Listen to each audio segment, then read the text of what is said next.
Mesdames, Messieurs, fidèles téléspectateurs de Label Radio et Télévision, la chaîne panafricaine internationale, bonsoir et bienvenue à ce nouveau numéro de la Tribune du mardi consacré à la situation en Côte d'Ivoire. Une situation qui, ces derniers jours, a donné lieu à des violences après que le président Alassane Ouattara a annoncé sa candidature à l'élection présidentielle alors qu'il avait indiqué qu'il ne se présenterait pas. Et à défaut d'avoir des politiques et des juristes pour faire le débat, après bien sûr que nous les avons contactés sans succès, eh bien nous avons pu avoir en ligne d'Abidjan notamment Konan Garvé qui est membre de la Ligue panafricaine Umoja. Konan Garvé, bonsoir. Bonsoir, monsieur. Mais merci d'avoir répondu à notre invitation. Et une dame sur ce plateau également. Il s'agit de Kambou Lydie Rachel, qui est présidente de la société coopérative des productrices du karité du Bonkani. Bonsoir. Bonsoir, monsieur. Merci d'avoir répondu à notre invitation. Et sur ma droite, Lagrange Simmenou Agnankpe, consultant, spécialiste des questions internationales et directeur général du cabinet Lige Council. Bonsoir. Bonsoir Aziz et bonsoir chers téléspectateurs. Nous allons commencer par vous, Konan Garvé. Comment avez-vous vécu ces derniers jours de violence à travers la Côte d'Ivoire après que cette annonce du président Ouattara a été faite? Merci. Je suis effectivement monsieur Konan Garvé, membre de la Ligue panafricaine Umoja et vice-coordonnateur de la Ligue panafricaine Umoja de Côte d'Ivoire. Bon, nous avons observé cette situation avec beaucoup de tristesse et de désolation. Et comme toute personne soucieuse de la question de la souveraineté, de la liberté de s'exprimer. Et vraiment, c'est pourquoi je tiens à vous dire merci. Merci à votre organe pour avoir fait confiance au panafricanisme qui est la seule alternative pour la souveraineté et la dignité de l'Afrique. J'espère que, comme indique le nom de votre organe, vous serez un label toujours que le panafricanisme aura besoin de vous. Mais écoutez, je vous en prie, nous sommes au service de l'Afrique et de la consolidation de la paix sur le continent. Alors ces images ont rappelé de bien tristes souvenirs. Comment a-t-on pu arriver à de telles extrémités? Est-ce que les manifestants ont été violents? Comment en est-on arrivé à ces 6 morts?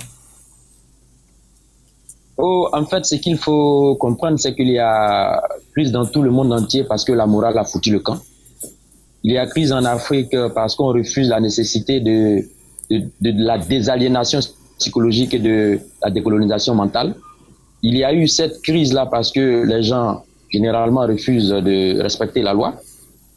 Et le peuple, vraiment, le peuple est aussi libre d'exprimer son mécontentement.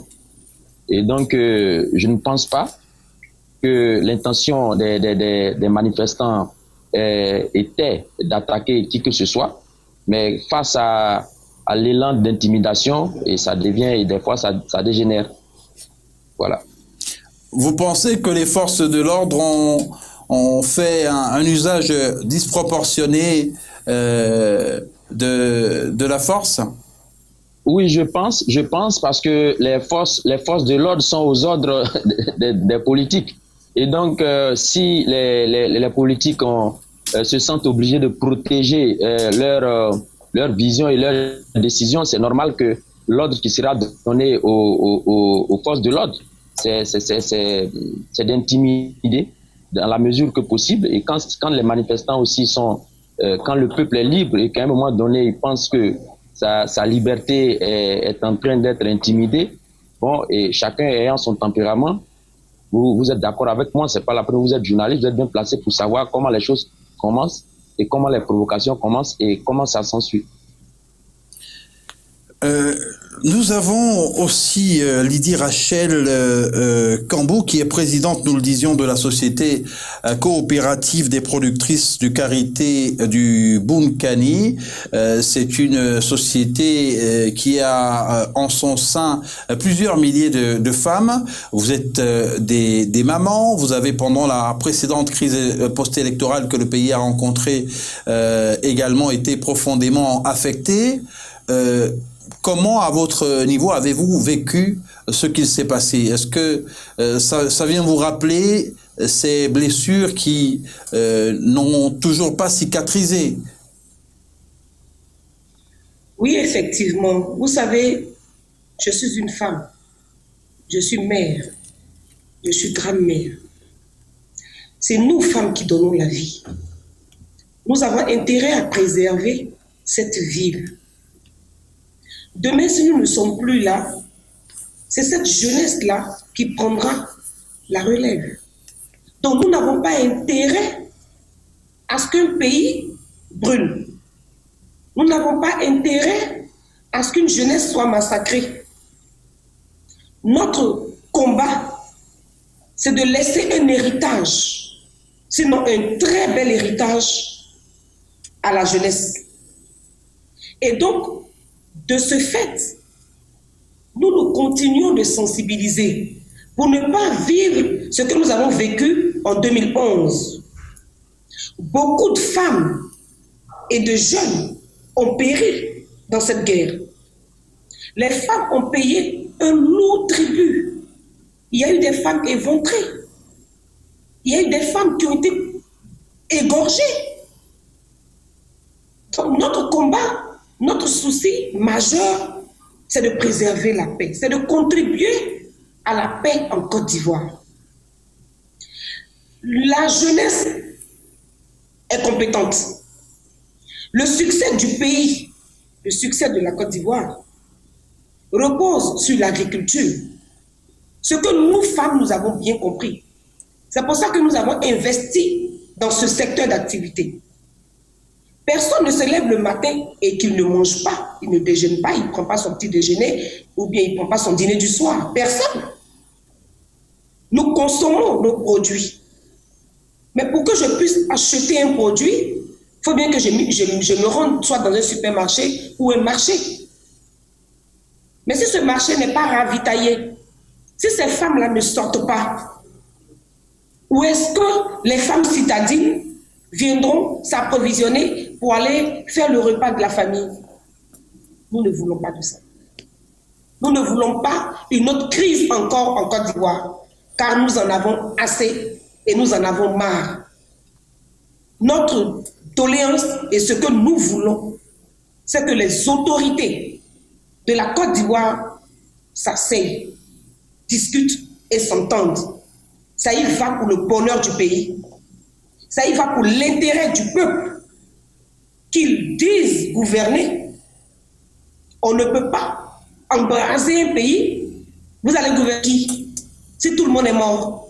Des moutons? Non. Vous êtes à la tête d'un pays parce qu'il existe un peuple.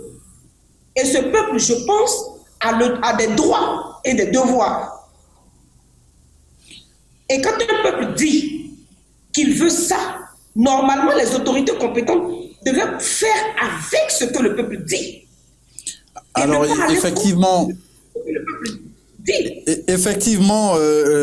Lydie Rachel Cambou, il faut que la paix soit maintenue dans le pays pour que justement il puisse se développer davantage. La grange Simenou Agnampé, on l'a souligné tantôt, parmi les personnes qui ont payé de leur vie et qui ont lourdement été impactées par la crise post-électorale de 2010-2011 en Côte d'Ivoire, il y a les femmes. On comprend bien qu'elles soient très inquiètes et à l'avant-garde de ces quelques tentatives pour que les politiques entendent qu'il faut ramener la sérénité dans le pays. Merci Aziz, merci à nos co-débatteurs, merci aux téléspectateurs qui nous suivent. Moi, je voudrais déjà dire que ce qui se passe en Côte d'Ivoire et dans d'autres pays ouest-africains est préoccupant et impacte au-delà des femmes, impacte beaucoup plus la jeunesse. Parce que quand vous regardez les images que les télévisions nous transmettent, que les réseaux sociaux diffusent, vous voyez des jeunes, vous voyez des femmes et vous voyez également des hommes. Mais c'est regrettable qu'on en arrive là. Et moi, je ne voudrais pas indexer X ou Y, mais je voudrais que les uns et les autres, que les Ivoiriens et les Ivoiriennes se souviennent de tout ce qu'ils ont enduré, hein, et qu'ils se rendent compte que pendant un temps, ils ont quand même pu avoir une certaine stabilité. Et le pays a pu avoir un taux de croissance acceptable comparativement à beaucoup d'autres pays qui n'ont pas traversé ce qu'ils ont eu à traverser. Donc aujourd'hui, la problématique est la candidature, la déclaration de candidature du président Alassane Dramane Ouattara, qui est le président sortant.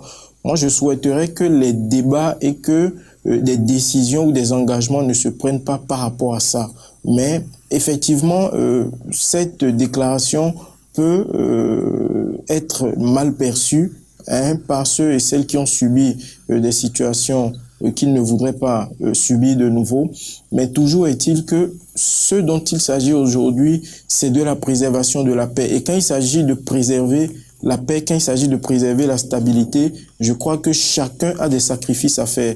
Si la majorité présidentielle se déclare que son candidat est le président actuel, même si ils estiment qu'il y a violation de la Constitution, encore que ni eux ni nous ne sommes des juges constitutionnels, si l'opposition se rend compte que tels et tels sont ceux et celles qui vont les représenter à cette élection, je crois qu'il vaudrait mieux œuvrer à ce que ces élections se tiennent déjà, que ces élections se tiennent dans de très bonnes conditions et éviter d'indexer X ou Y, de vouloir ramener le peuple à subir ce qu'il avait déjà subi par le passé. Moi, je pense que c'est ce sur quoi il faut se concentrer, que la jeunesse ivoirienne ainsi que les acteurs de la société civile ivoirienne, les politiques également, sortent du sensationnel et ne cherchent pas à se concentrer sur la déclaration du président, la déclaration de candidature du président Alassane Dramane Ouattara, mais plutôt qu'ils pensent à la préservation de la paix en œuvrant, en faisant les sacrifices requis et en aidant le pouvoir en place à organiser ces élections-là. Je pense que c'est ce qu'il y a à faire. Konan Garvey, est-ce que oui, c'est de votre point de vue, du point de vue de la Ligue panafricaine, Umoja, la candidature du président Alassane Ouattara à cette élection présidentielle qui a mis le feu aux poudres? Oui, je le dis oui et je le répète. Effectivement, c'est cela.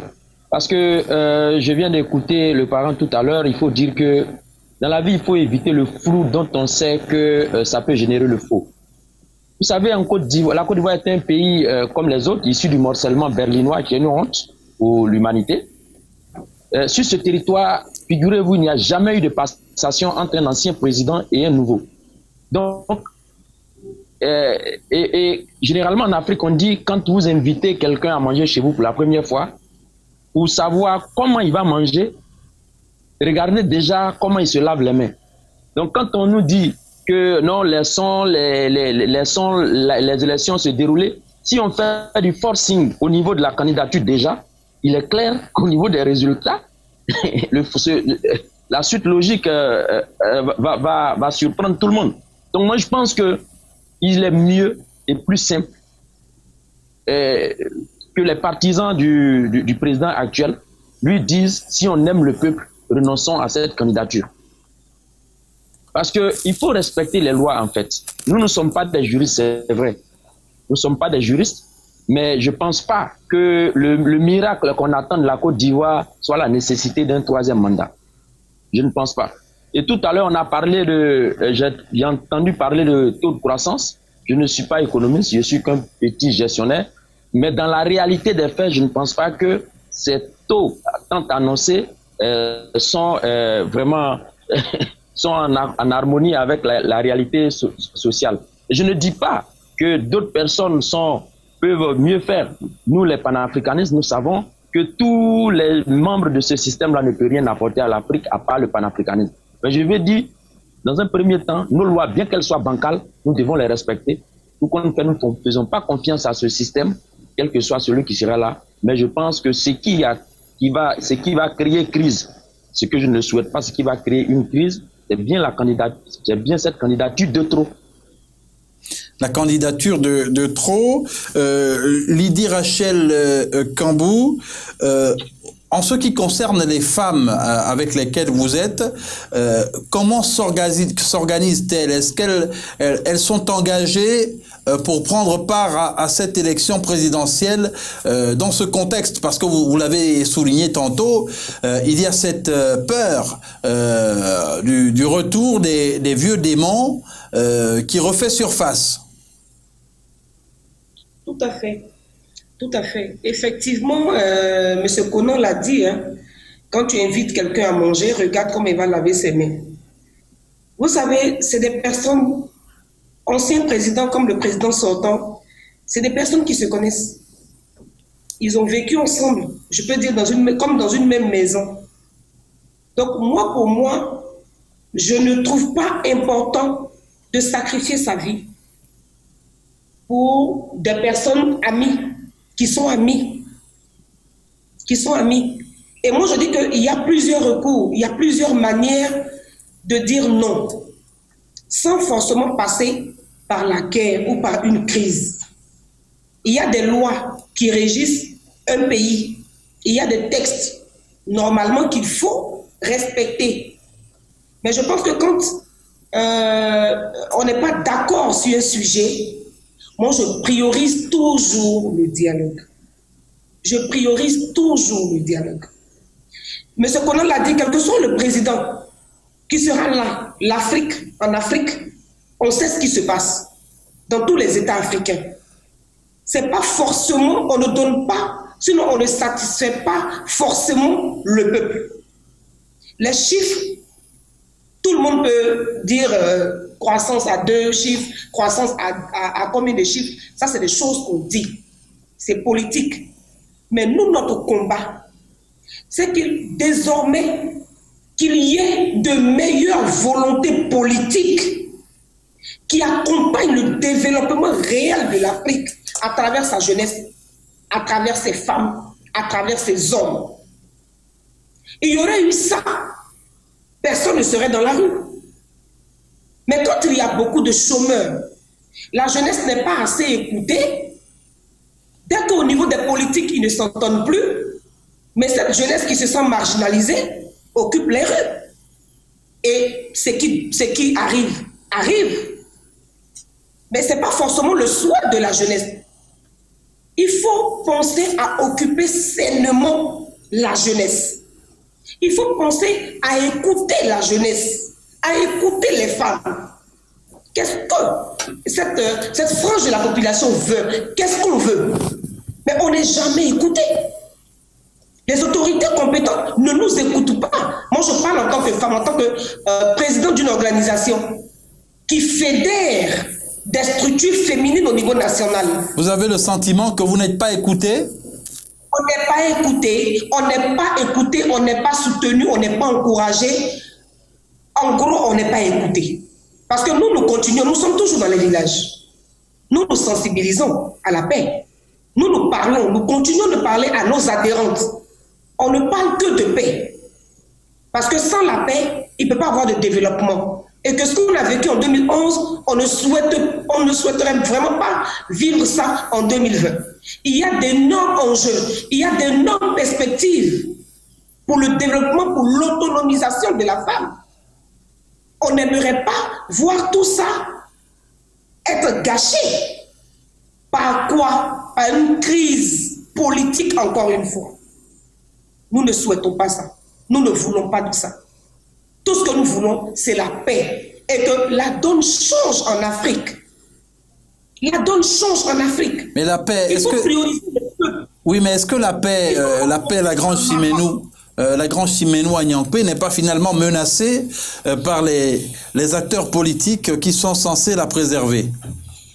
est-ce qu'il faut dire que la paix est menacée par les acteurs politiques? Je ne saurais le dire, mais je peux toujours dire que il appartient à toutes les parties. Mais ce sont les acteurs politiques qui manipulent, par exemple, la Constitution. Qui se laissent manipuler?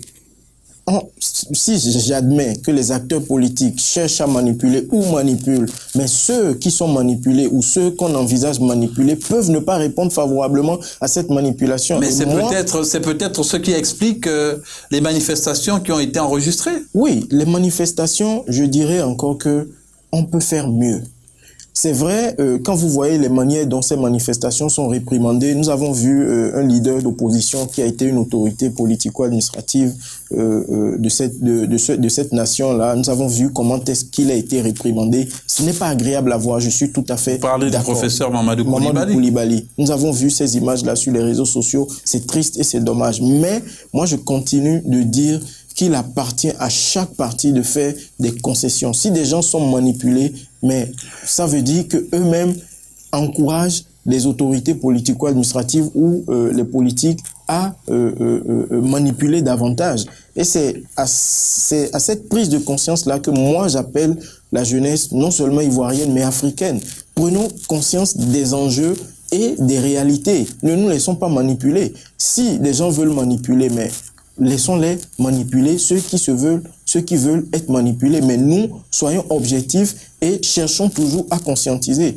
Il n'est pas, on ne peut pas en vouloir à une population de manifester contre la décision de l'autorité qui les représente. Mais que ces manifestations se fassent conformément aux règles, parce que nul n'est au-dessus de la loi. Nous sommes tous des citoyens, nos représentants votent des lois pour nous et pour eux-mêmes. Donc moi je pense que vouloir dire que parce que le président a décidé d'être candidat, même si quand nous regardons les images des procédures qui ont amené à cette nouvelle constitution et des situations aussi qui ont amené à cette décision, même si il y a des questions à se poser. Moi, j'ai souvent dit et j'ai compris que le pouvoir appartient au peuple. Il appartient au peuple de prendre ses responsabilités à certains moments donnés, mais en se conformant à la loi, puisque, comme je l'ai dit tout à l'heure, je le répète, ce sont des élections qui amènent ces chefs d'État. Mais mettez en place des dispositifs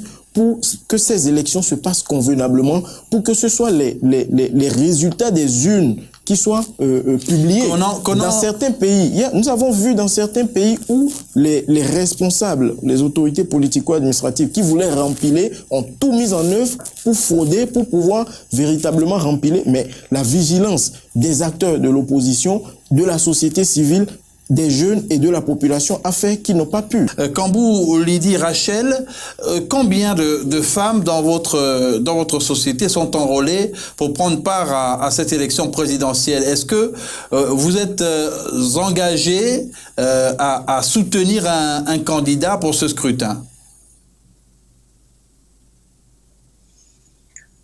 Nous avons près de 25 000 femmes. Parce que nous sommes dans toutes les filières agricoles, depuis le cacao, en passant par le beurre de karité, tout ce qui est produit vivrier, maraîcher. Nous sommes sur toutes les chaînes de valeur, de la production à la transformation. Donc nous avons adhérentes près de 25 000 femmes réparties dans les 31 régions de la Côte d'Ivoire. Et nous, ce que nous disons aux autorités politiques, c'est de prendre en compte ce que les femmes disent. C'est de prendre en compte nos souhaits, nos vœux, qui est évidemment la paix. Nous ne voulons plus voir nos enfants être tués. Nous ne voulons plus voir cette image de guerre toujours en Afrique.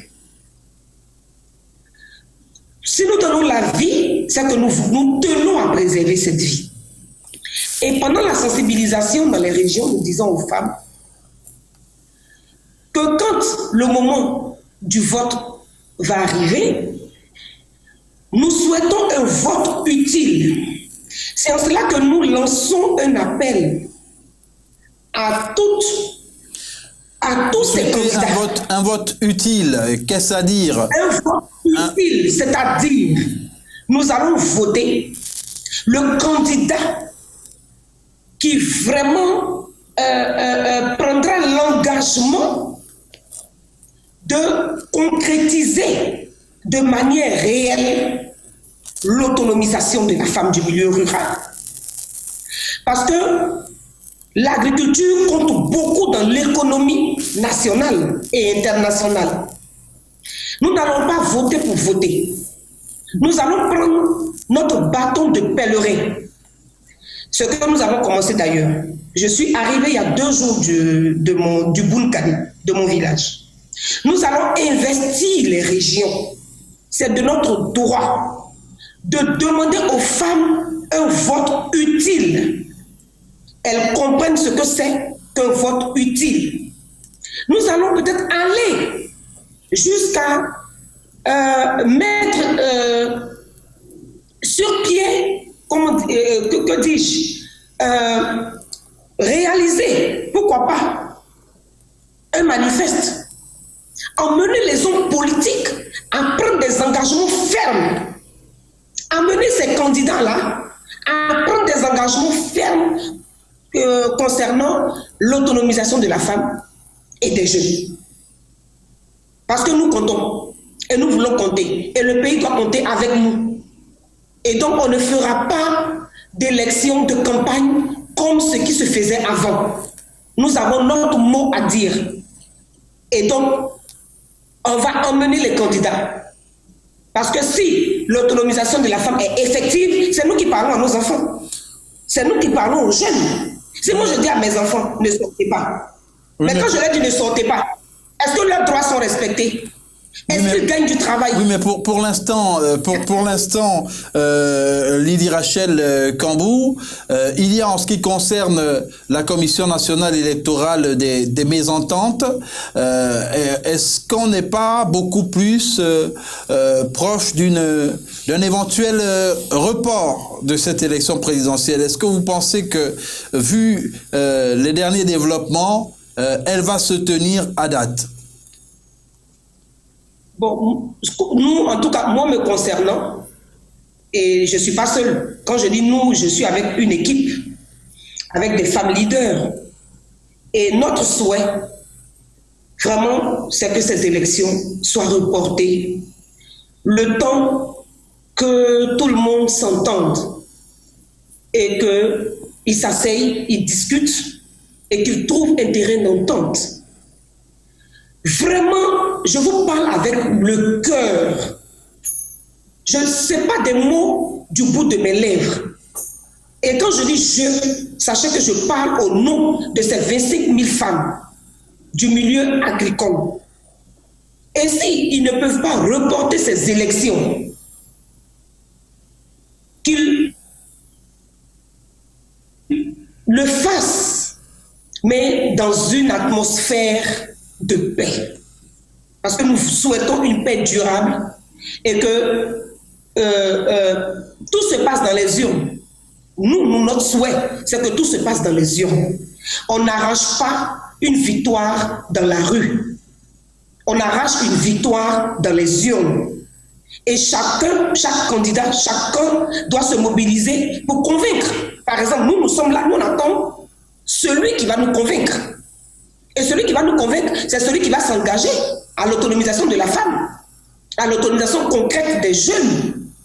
C'est ce candidat-là que nous allons propulser s'il y a élection au soir du 31 octobre. Parce que nous dirons à nos femmes de voter utile, parce que nous en avons besoin. Il faut que nous soyons écoutés pour que vive le développement en Côte d'Ivoire et partout en Afrique. Il faut que vous soyez écoutés et vous l'avez souligné tantôt, il faut plutôt envisager un report de cette élection. On a vu à l'image justement le professeur Mamadou Koulibaly qui était interpellé manu militari, une image pas reluisante du tout. Il faut prôner l'apaisement, et pour l'apaisement, justement, ces dames, par la voix de Kambou Lydie Rachel, en appellent, pourquoi pas, à repousser cette élection qui pourrait se dérouler dans un contexte explosif. Je suis heureux, Aziz, je suis heureux que Madame Kambou ait ressorti qu'elle allait œuvrer avec ses compatriotes pour que les uns et les autres votent utile. Je pense que c'est ce dont il s'agit, c'est ce pourquoi aujourd'hui il faut œuvrer, vaille que vaille. Et au-delà d'aller parcourir le pays, de demander aux électeurs de voter utile, il faut également travailler à ce que cette élection se déroule dans de bonnes conditions. Quand je dis dans de bonnes conditions, travailler avec toutes les parties à ce que ces élections soient véritablement sécurisées, que les votes exprimés soient les votes qui seront vraiment pris en compte. Et par rapport au report de l'élection, je pense qu'il appartient aux autorités ainsi qu'aux parties prenantes à ces élections de s'asseoir, comme elle l'a également dit, de trouver un terrain d'entente pour pouvoir véritablement prendre des décisions requises. Si l'administration décide aujourd'hui du report, on pourra dire que ils l'ont décidé de façon unilatérale. C'est vrai, nous sommes aujourd'hui au 18 août. Nous sommes au 18 août. Les élections sont prévues pour fin octobre. Il ne reste concrètement que 2 mois. Je ne saurais dire si cela est possible, mais je pense qu'il y a un travail qui est en train d'être fait par les autorités politico-administratives concernées et par les parties prenantes également à cette élection. Mais il serait vraiment bien de communiquer avec le peuple, de communiquer également avec la base ce qui est fait concrètement, où est-ce qu'ils en sont.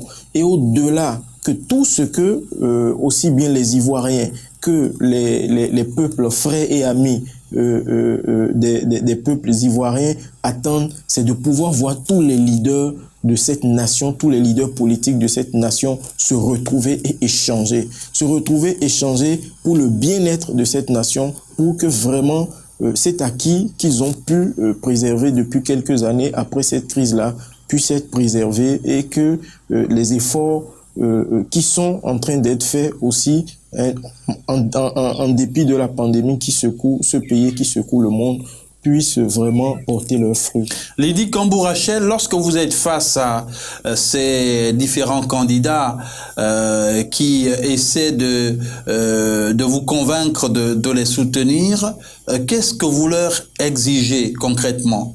En général, ils arrivent dans leur escarcelle, comme la plupart des hommes politiques, avec peut-être de l'argent et des promesses, mais comment parvenez-vous à les contraindre, entre guillemets, de tenir leurs engagements? D'abord qu'ils signent un manifeste qui dit que c'est des engagements forts, ce sont des preuves, qui dit que après les élections, ils vont tenir leurs promesses.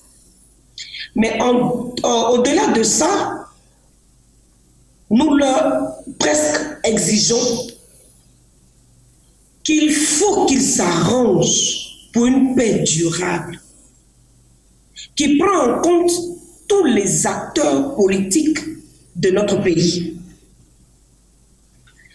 Ils savent, pour détruire, c'est en une fraction de seconde.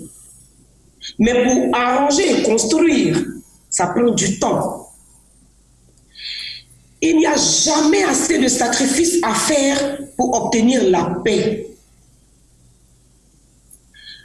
On ne peut pas faire le bonheur de la Côte d'Ivoire pour quelqu'un qui est en dehors de la Côte d'Ivoire, ne le fera pas à notre place. ça voudrait dire que toutes les composantes de la société ivoirienne doivent être écoutées. Tout le monde... Nous devons être ensemble. Tout le monde doit être écouté, justement. Tout le monde doit être écouté. Tout le monde doit être écouté, mais... Écoutez, il ne faudrait pas rester en haut et prendre des décisions. En fait, c'est ce qui emmène toujours les histoires. Il faut descendre, il faut aller dans les bases. Et c'est ce que nous faisons. Moi, je le fais depuis 2008. Je n'arrête pas de parler de paix et de développement. Tout ce que j'ai acquis aujourd'hui, en 12 ans, que je suis en train de capitaliser pour le bonheur et le bien-être des braves femmes du milieu rural. Tout ce que je suis en train de réussir pour réduire la pénibilité du travail de ces braves dames. Nous transformons, par exemple, de manière artisanale nos matières premières. Mais pour que nous puissions même les transformer de manière même artisanale, il nous faut la paix.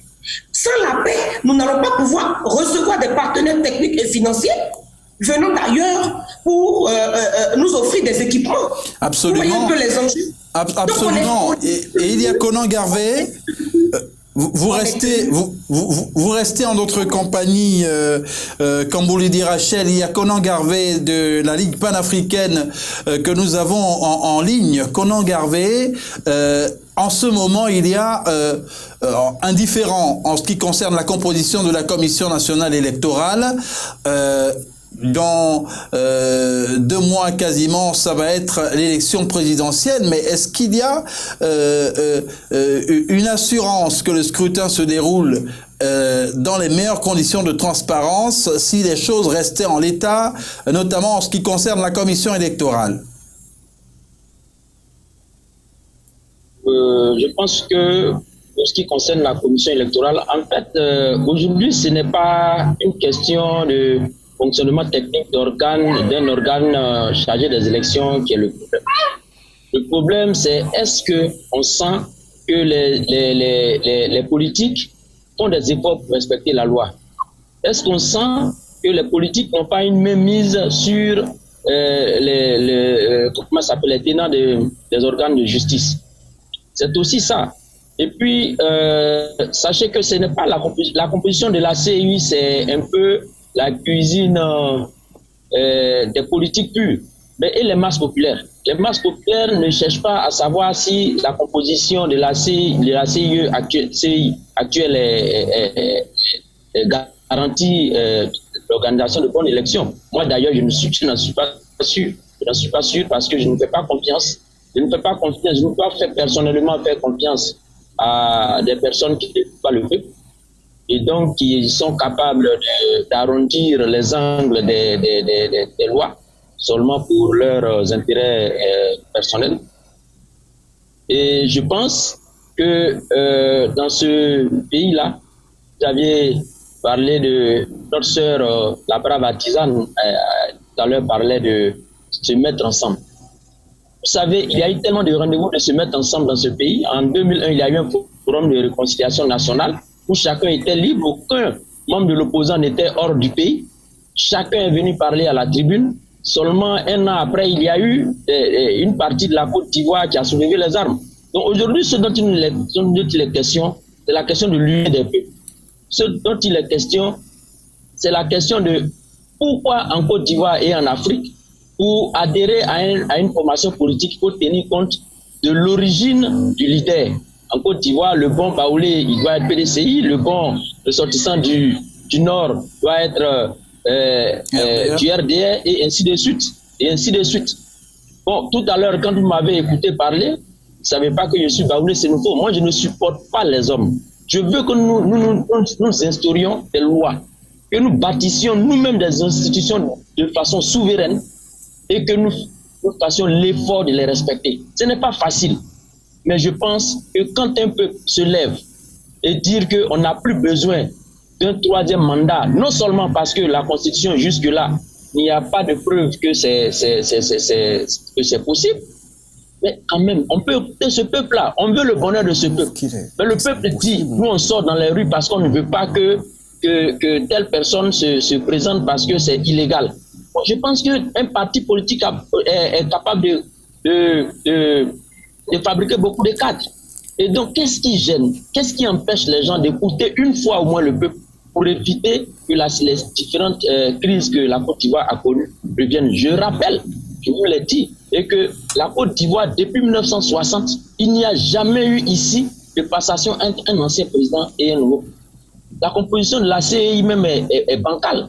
Ça, c'est clair. En 2 mois, qui veut laisser un peu ses intérêts pour que cette composition de la CEI soit équilibrée? Ça ne sera pas le cas. Même un report ne viendra pas résoudre la situation. La question de toute l'Afrique, c'est l'unité des peuples. La question de toute l'Afrique, c'est l'unité des peuples. Vous avez évoqué tantôt les problèmes ethniques, et l'historien Théophile Obenga, qui est de nationalité congolaise, interviewé par un confrère lors de l'indépendance du Congo, a bien entendu rappelé que le tribalisme et ses problèmes ethniques étaient un mauvais héritage de la colonisation, et un héritage qui est exploité de façon très maladroite et contre-productive par une certaine élite qui fait bien sûr de la promotion du tribalisme au rabais.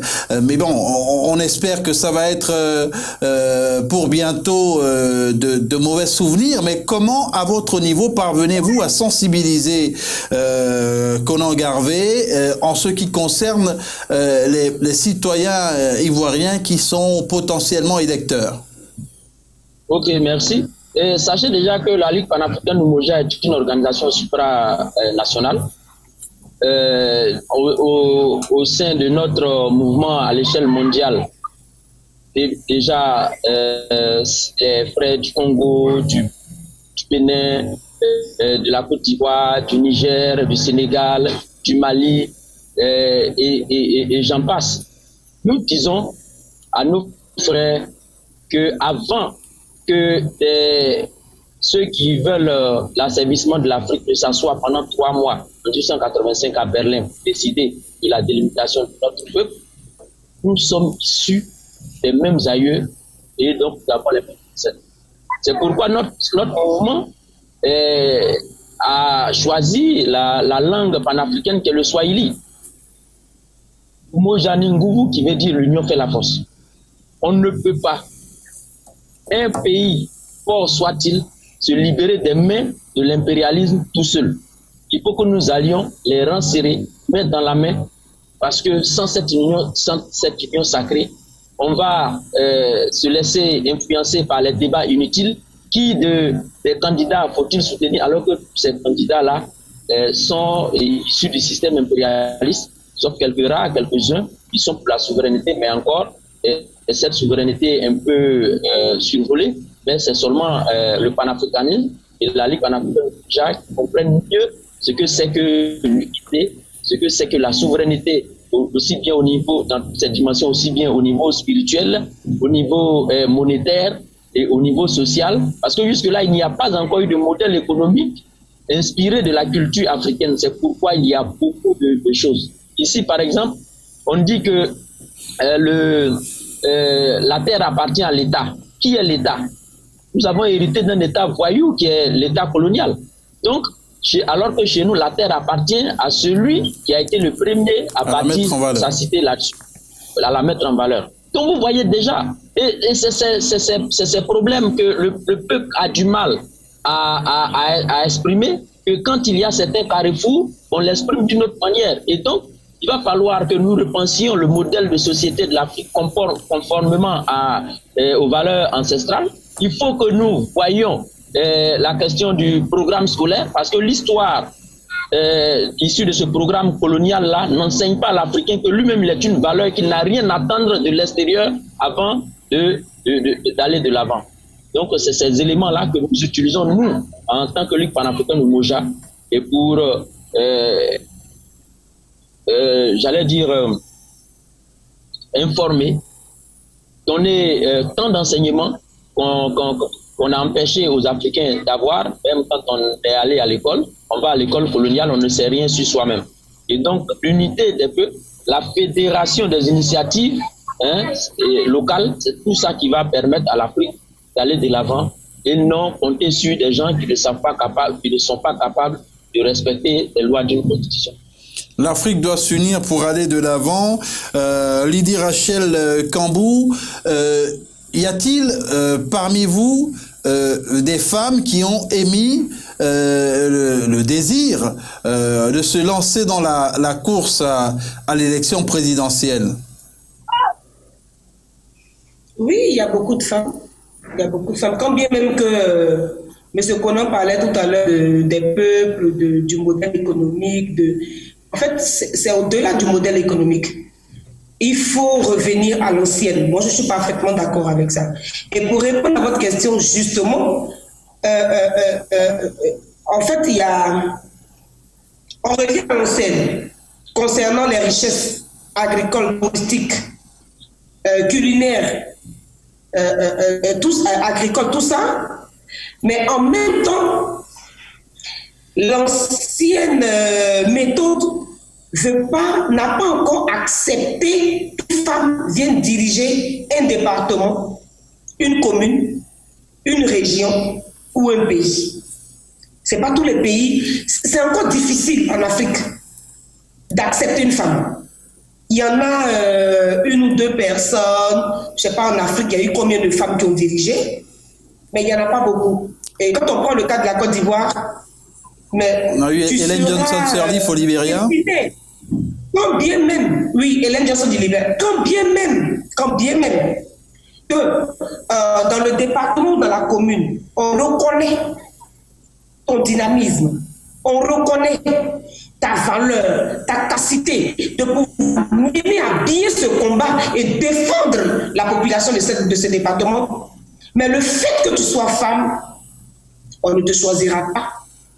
Ou quand tu t'entêtes, ils vont te piétiner en passant par tous les multiples rouages. Sinon, des femmes sont capables. Il y a des femmes capables en Afrique, en Côte d'Ivoire, pour tenir ces postes. Il y a des femmes capables. Mais le fait de rester dans la tradition, les parents n'ont pas encore accepté qu'une femme, la preuve en est, il y a des villages jusqu'au jour d'aujourd'hui qui continuent de ne pas scolariser les filles. Parce que fille égale la maison, le ménage. Nous continuons de sensibiliser sur cette problématique. Est-ce que votre société a déjà en ligne de mire un candidat ou un camp à soutenir pour l'élection présidentielle du mois d'octobre? Non, dans notre corporation agricole, non. Non. Nous continuons à être aux côtés des hommes politiques et administratifs pour sensibiliser à la paix, sensibiliser à comment s'unir, voilà, pour donner de la valeur aux richesses que nous avons dans notre pays. En tout cas, nous, on n'a pas encore quelques, mais on connaît quand même d'autres structures où des femmes se préparent pour des campagnes législatives, des élections municipales. Ça, j'en connais. Mais au niveau agricole, j'en connais pas encore. L'objectif est d'aider à améliorer les conditions de vie de ces femmes, ce qui va avoir par ricochet pour effet d'améliorer également la situation de milliers d'enfants, parce que vous êtes des mamans. Oui, bien sûr, c'est-à-dire sensibiliser. Vous savez, nous sommes des mamans. Et Dieu merci, nous avons fait un tout petit peu d'études. Donc, quand nous repartons dans les villages, nous parlons aux parents pour leur dire scolariser leurs filles. Donc, nous sommes à cheval sur plusieurs, lignes, si je peux dire comme ça. C'est-à-dire l'éducation, l'économie agricole, la santé. La santé, nous luttons par exemple contre l'excision des filles, parce qu'il y a beaucoup de jeunes filles qui meurent à l'issue de ce phénomène. Nous encourageons les parents à scolariser leurs enfants, parce que nous portons un exemple. Nous leur disons carrément, si il n'y a pas la paix, si toi, chef de village, des jeunes de camp de deux bords politiques sont en train de se battre dans ton village. Tu penses que le développement va arriver dans ton village? Non. Nous faisons comprendre aux chefs de village, aux hommes, vous avez des richesses, par exemple, peut-être touristiques dans votre village. Comment les gens feront pour venir dans votre village visiter, qui peut contribuer à l'économie de ce village? Donc, nous sommes toujours dans les phases de sensibilisation. Et c'est ce que M. Kona a dit, l'unité des peuples, sans oublier d'où nous venons. Nous avons des richesses à valoriser en Afrique, du textile jusqu'aux produits finis, transformés, qui deviennent des plats, voilà. Et donc, nous devons encourager la jeune génération à revenir. Mais je pense que c'est parce que quelque part, les jeunes parents de maintenant, peut-être quelque part, ont déserté, ont fui leurs responsabilités. Tu as des enfants qui ne comprennent même pas la langue maternelle. Ils sont à Abidjan, ils sont nés à Abidjan, ils ne parlent que le français. Mais au niveau du cerveau même, ils sont complexés. Ils s'habillent qu'européens. Ils ne regardent que la télévision du matin au soir. Au niveau même de l'école, l'entrepreneuriat même n'est même pas discuté comme cours. Donc comment voulez-vous qu'un enfant comme ça qui a perdu sa culture puisse écouter ou bien revenir à l'ancienne, revenir à la tradition pour avoir une bonne moralité et puis pour pouvoir... Donc vous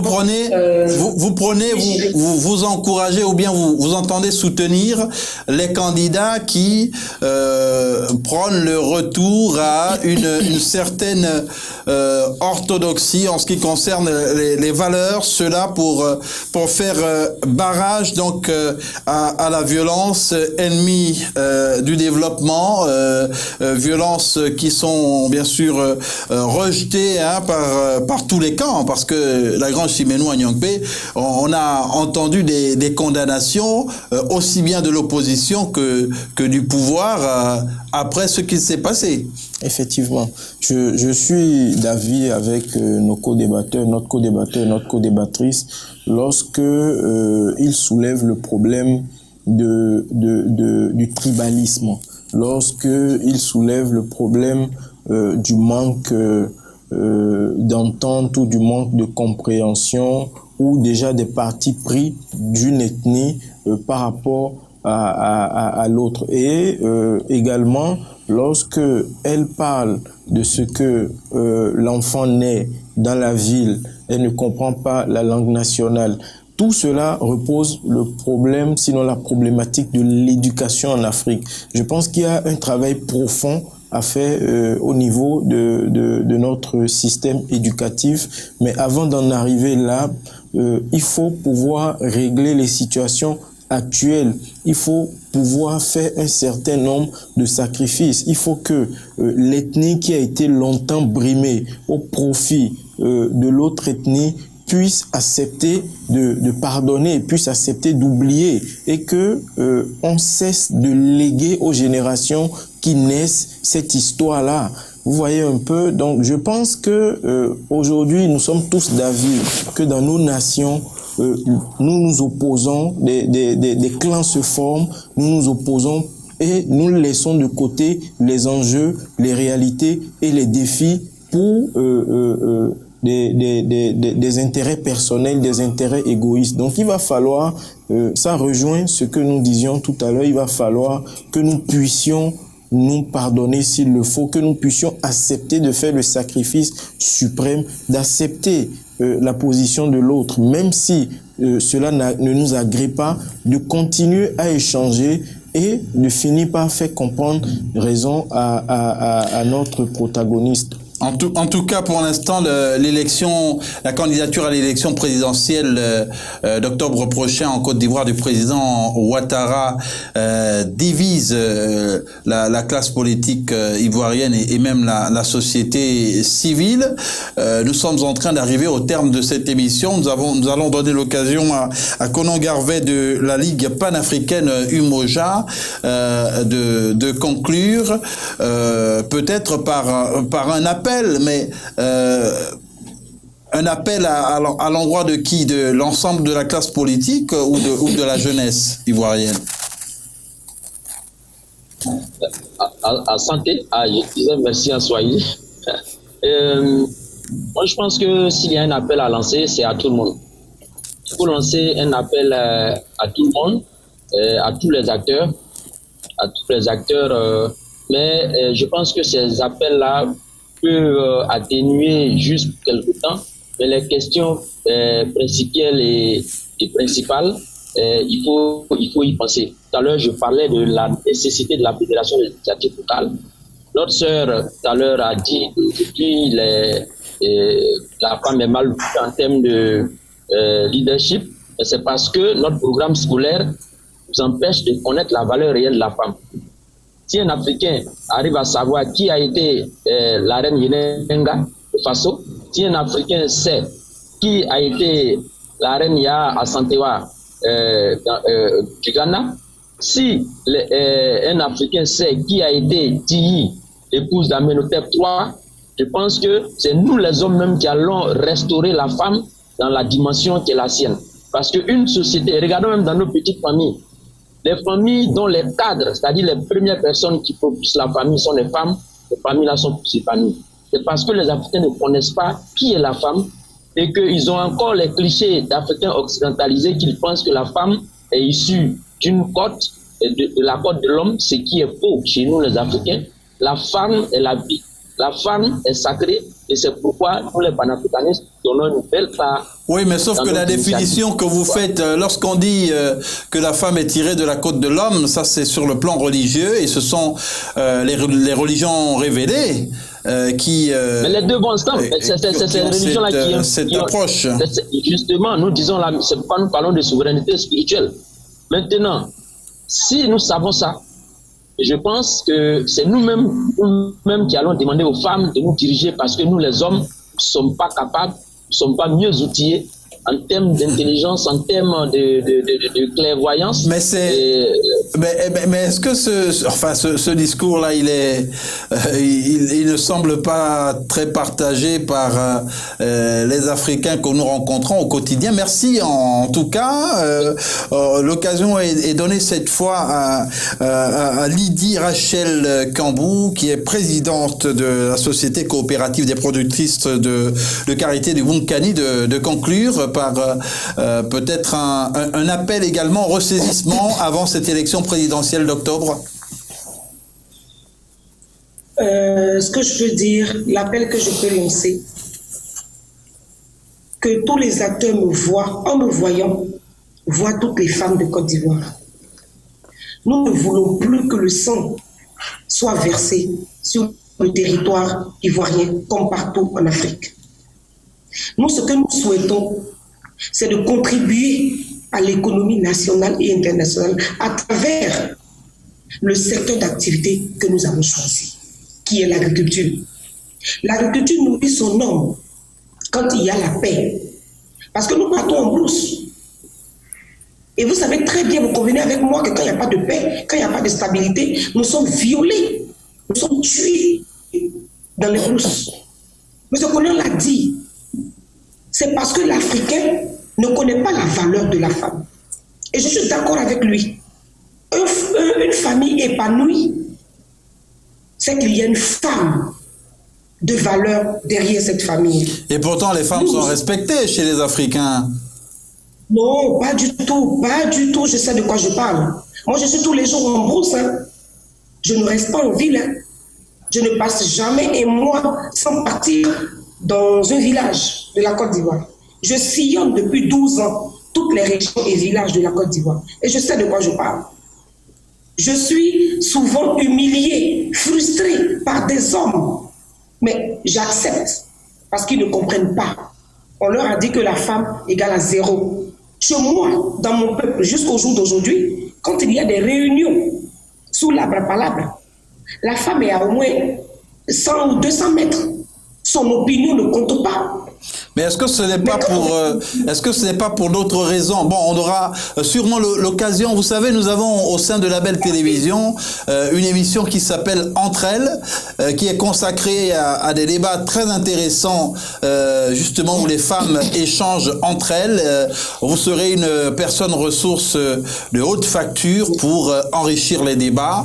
On l'espère bien. Nous vous remercions d'avoir été des nôtres. Lagrange Simenou Agnongbe, en 30 secondes, la conclusion. Merci Aziz. Je suis heureux que nous ayons pu aujourd'hui parler encore de la Côte d'Ivoire. Et une chose est certaine, l'homme sans la femme est diminué, la femme sans l'homme est incomplète.